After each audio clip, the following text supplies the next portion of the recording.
people being monitored at this very moment for possible Ebola infections right here in Florida. All 9 now undergoing twice daily monitoring by the Florida Health Department. We want to get right out to our Ashley Glass, taking action to get the information you need to know tonight. Ashley?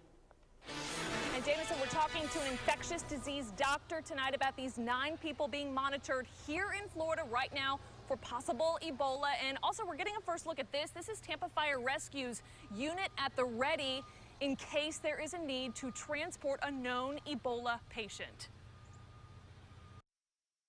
There is no evidence that they're infected. There's no evidence that they have any disease. USF's chair of the Department of Global Health on the new information from the state that 9 people are right now being monitored here in Florida for Ebola. The state won't say exactly where in our state, but that it's people who have recently returned from areas of Africa hardest hit by the disease. Tails a 3-minute visit from a health official who's going to take their temperature using a standard thermometer, just like you do for your baby or for yourself when you're feeling a little under the weather. And as long as people don't develop any fever, you know, they're not infectious, they're not infected, they won't have had this disease. Temperature checks twice a day for 21 days. Dr. Tom Unash says it happens at the person's home and that 21 days is more than enough time to determine if the person has Ebola. Early treatment is key here. Basically, every person that's come in and been identified and treated early has survived and walked out of the hospital 2 weeks later. As the count stands at 9 people being monitored, Tampa Fire Rescue says they are more ready than ever to fight any potential threat.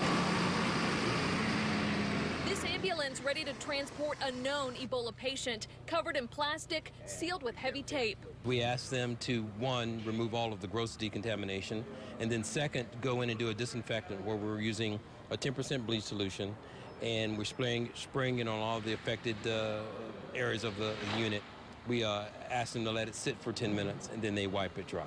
Plus, the department's newly updated policy on Ebola. It includes a new series of questions should anyone call dispatch suspecting they could have Ebola. We've added to that where now we ask travel questions and exposure questions.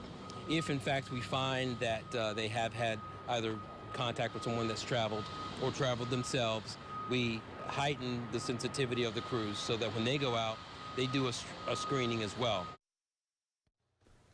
And I have that updated policy from Tampa Fire Rescue in my hand here. I just want to read you a couple of the questions here. Abdominal stomach pain, measured body temperature greater than 101 degrees. The list of questions goes on and on and on. Also new tonight from the state, they tell me that they have delivered supply packages to first responders and hospitals across the state in case there's that need to treat Ebola, but they would not tell me if any of those packages actually made it here to the Tampa Bay area. Back to you.